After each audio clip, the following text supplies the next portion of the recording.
Jim, was that just an off day? Yeah, I mean, look, it was an off day. We certainly didn't perform to the levels that we're capable of and what we've shown in recent weeks. I think the game has came very quickly after the derby on Thursday. That 2 days in between is probably not ideal in terms of recovery, hence why we've made a few changes to the team. We've got a number of players within the squad who have got little niggles and knocks and fatigue, and it's my job as manager to try and manage the group as best we can to try and avoid picking up any serious injuries at this stage. But with that said, I thought we had enough on the park at the start to impose ourselves on Hearts, but we didn't start the game well. I thought we caused a lot of our own problems in terms of sloppy possession, cheap turnovers, which led to some dangerous attacks from the opposition. Albeit the defenders defended well, defended the box. And yeah, we've tried to make changes throughout the game to try and impact the result, but unfortunately this afternoon that hasn't worked. Yeah, you must have been pleased with the way that the double sub impacted the second half of the first period, but there's probably a frustration there that we didn't manage to sustain that pressure in the second half. Yeah, I mean, look, as a manager, you've got to make difficult choices and difficult decisions sometimes, and it's not ideal for those players coming off that early into the game. But we have to make decisions on what we see on the park, and quite simply, the personnel wasn't working at the time. Miller Thompson's very unfortunate. We brought Miller into the starting 11 to give us a bit of pace at the top end, to go and try and lengthen the game at times, and a lot of time it wasn't his own fault. Some of the balls in behind just weren't quite there. And when the ball was going forward, Miller's game is not about backing into centre halves and retaining possession, and I just felt that the two centre backs were winning far too many of those duels, hence why we bring on Van der Sande, and I thought York done that side of the game better.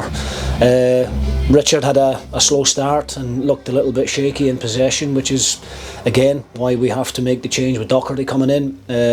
Doc is not long back from a long-term injury, so again, we want to try and keep him available and keep him fit, which is why he never started the game, but he had to come on a little bit earlier than we anticipated.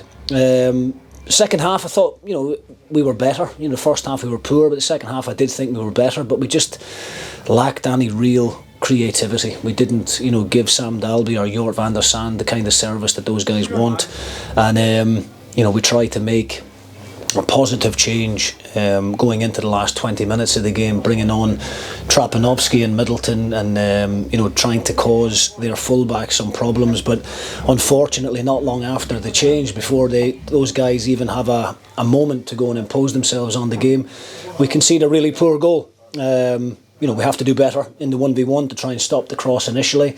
We defend the first one, but unfortunately the ball drops kindly to Penrice. It's a great finish from Penrice, but it's the type of game, because it was so scrappy, and there was a real lack of quality from both teams, I felt, and 0-0 wouldn't have been a disaster, but it wasn't to be.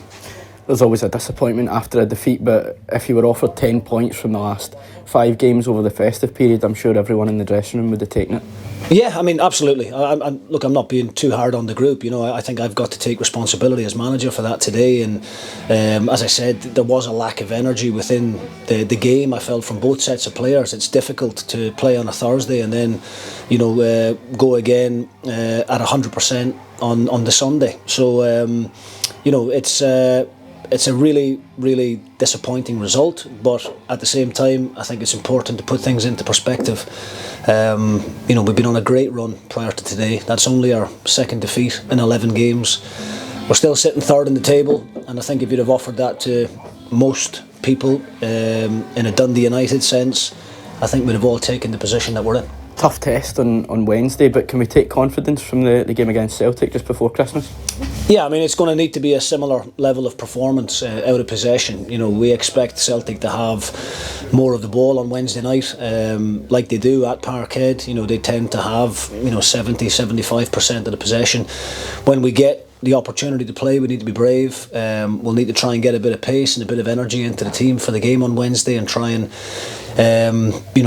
offer some kind of threat on the counter attack. But we've got to see how the players recover from today. That's 2 games for some of them in the space of 72 hours. So we'll check in with the medical team tomorrow, make sure everybody's okay, and then we'll pick a system and a lineup that we think is good enough to go and get a result.